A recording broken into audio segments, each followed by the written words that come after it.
Ahoy Jummers! Welcome to episode 7 of the Toronto Travel Guide, where I give players and game masters a look at locations you might encounter in the Shadowrun 6 World Campaign, 30 Nights.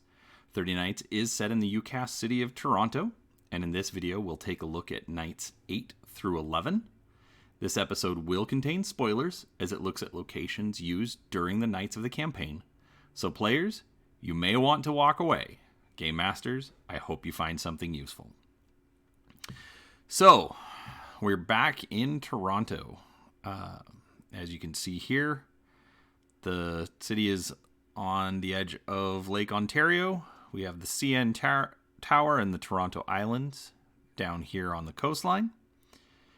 And today, we're going to start with Night 8. On Night 8, mysterious vans start appearing throughout the city, but nobody quite knows who's behind it. So the runners are sent to try and find one of these vans. One of the places that they're told about is at a nightclub called the Queen Vic, which is located near Queen Street and Victoria Street. So it mentions that it is not directly in the on the intersection, but it's in a warehouse off the intersection, which is right here. So I wasn't able to find a location that I thought looked like a warehouse because it is downtown. There's lots of old buildings, lots of shopping centers, things like that. But there are all sorts of buildings that could definitely be used for this. Let's see. We've got obviously like a parking structure over here.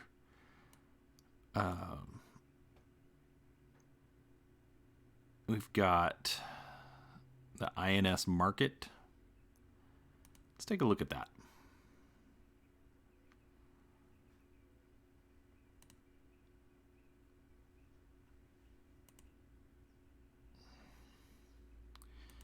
So we've got lots of towers. Obviously, I mean, you could put a club either in the upper levels or down below.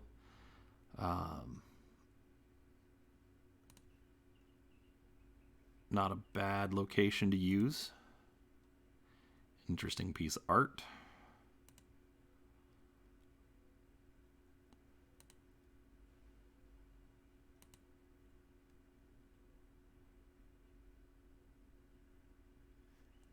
Let's see. Another location where runners can go look for a van is in the Docklands. Obviously, they're over here towards the edge of the Toronto Islands. Lots of warehouse space. Lots of places that somebody running these vans could use to actually hide them. And then our third location, which is actually going to come up a lot in today's video. So I'll bring it up this time, but I won't necessarily go into a lot of detail, in the later on in the video. But the other location is Thornhill. And the reason that the book suggests Thornhill is because it is triad controlled. And so possibly the triads may have information as far as who's running the vans. So that's night 8. In night 9, the scenario is that the runners are going to get acquainted with the local gangs. They are tasked with a package pickup. And 3 locations are mentioned. And these locations are gang controlled. And the packages were left with the gangs. So the runners are sent to interact with the gangs to get these packages back. The first one mentions an abandoned hotel near downtown. This is controlled by the Ancients. And as I was looking around, the one that I liked was this Pantages Hotel in downtown Toronto. As you can see, nowadays it's got a fairly low price, especially as far as a downtown, high-rise hotel. And so let's take a look at it. It has been abandoned, so clearly at this point, these images aren't necessarily going to be very accurate. Clearly in this one, we've got, at least a partial kitchen. So maybe it's being, it may be abandoned, but may still be livable. Maybe that's why the gangs have taken it over. Definitely, how would you age this? How would you add an additional 60 years, make it a bit more run down? Nothing against the Pantages Hotel, if you guys are watching this, but seems like a very nice place if I would visit today, but maybe not necessarily if it was in Shadowrun. Anyways, pretty standard hotel. The next location is listed as the Silver Spoon Bar in Jane and Finch, which is here in northern Toronto. When I was doing the research for this, the Silver Spoon is actually a chain of South Asian and halal restaurants. But it is controlled by the Maulers. The way the book describes it, the bar is your typical biker bar. And since Jane and Finch is the Barons of Toronto, so more rundown, poor, less police presence, things like that. I think you could actually have a couple of good options on either side of the freeway here. You have a large warehouse district, something that could be larger, accommodate the gang, could be over here. But then even with all the residential area, you do still have some business and warehouse along the freeway here. So no specific place, but it's a biker bar. Sawdust on the floor, badly lit, and completely and utterly controlled by the Maulers. And then our next location is, I actually did not realize I didn't look it up, is in Scarborough.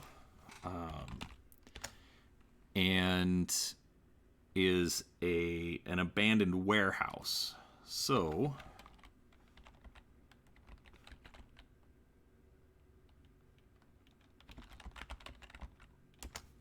I apologize for this. There's a great area in Scarborough because it has, again, really, really good warehouse district that you could definitely take advantage of. Let's switch over to our satellite view. And the gang in this is the Blood Rippers. And according to the adventure, basically you're going to have to fight the gang members. But again, along the freeway here, just large amounts of, no, I do not want the Best Western Hotel.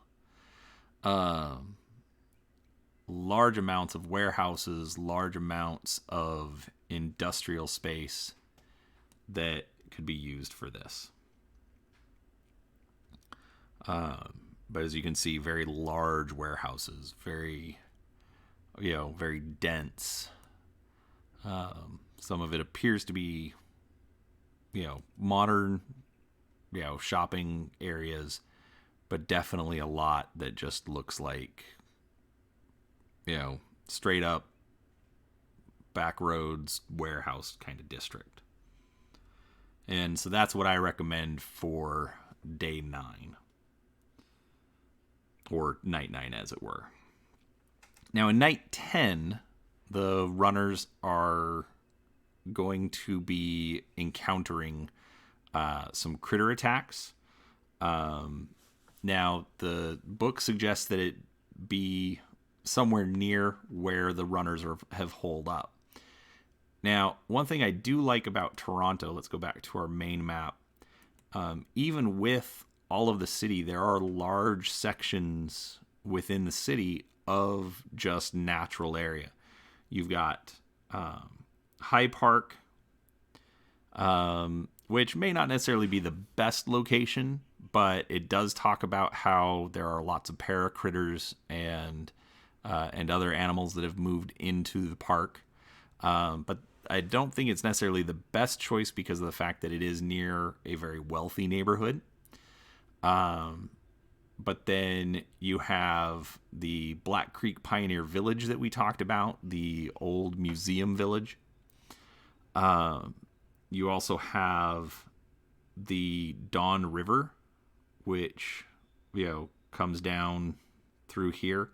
The river is toxic, but the land apparently is very, very beautiful and makes a good place to run along. But it's also going to attract animals.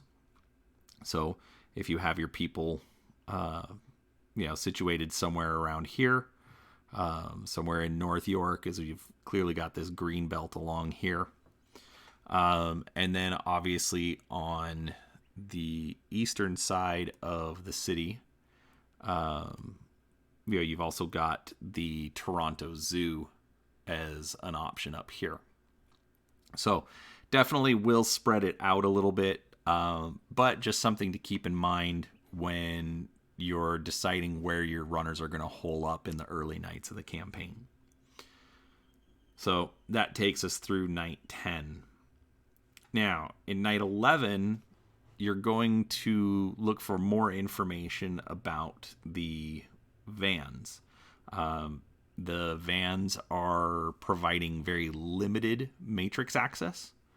And so, again, trying to get more information about it.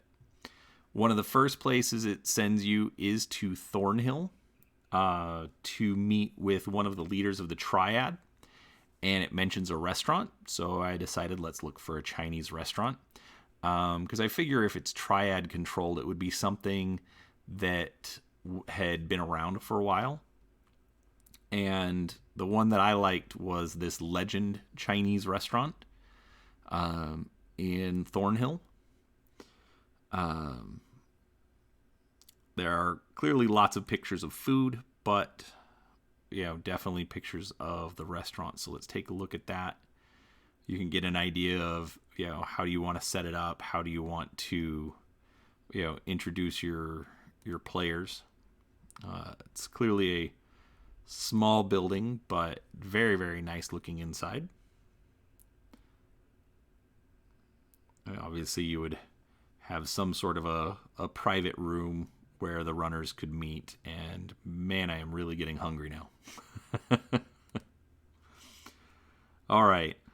The next location where runners are going to be looking for more information is in the book listed as the Yonge Dundas Memorial Long Storage Unit.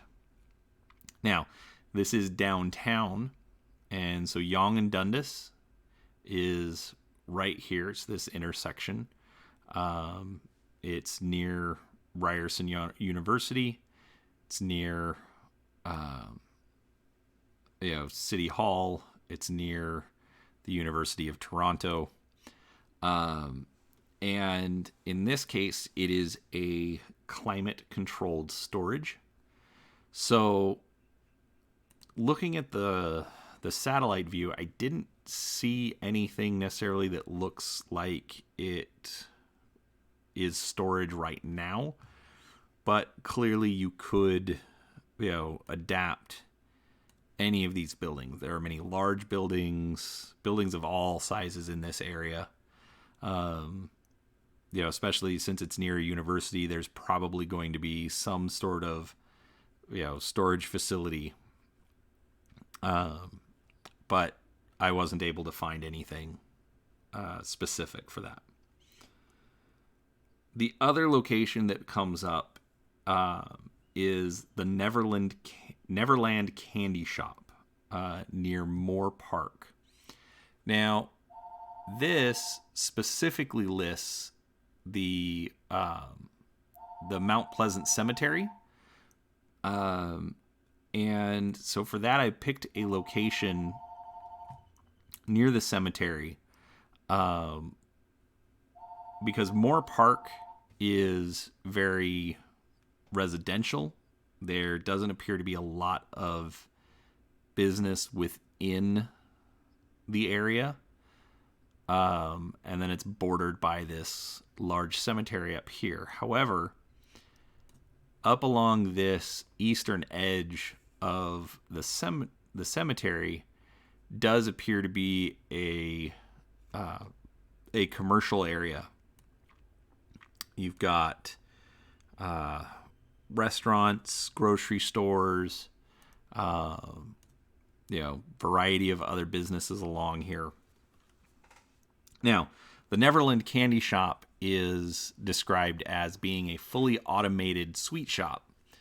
And the reason it's automated is because the staff never want to be seen, because they are a bunch of ghouls.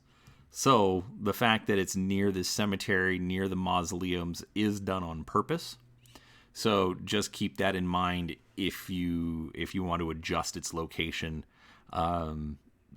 Because of the NPCs that are going to be involved, you're going to want to place it near, say, the Toronto necropolis if you need to move it. But obviously, it wouldn't be that hard to work with. But this definitely seems to be the best area where you would be able to fit that in. Now, the next location is the Run and Sollers private library. Now, this is described as a physical library, and it's near downtown. And so, as I was looking around, trying to find a building, I found the official documents services building near downtown Toronto, and the library is described as trying to preserve actual physical documents, maps, things like that. And this building seemed absolutely, appropriate for that. So let's take a look at this one. I really like the inverted pyramid style for this building, where it comes out farther than its actual base. I also like that it's not supported. The city hall in my hometown is actually an upside down pyramid, and but it is actually supported. But I think this would be a great location to put that library.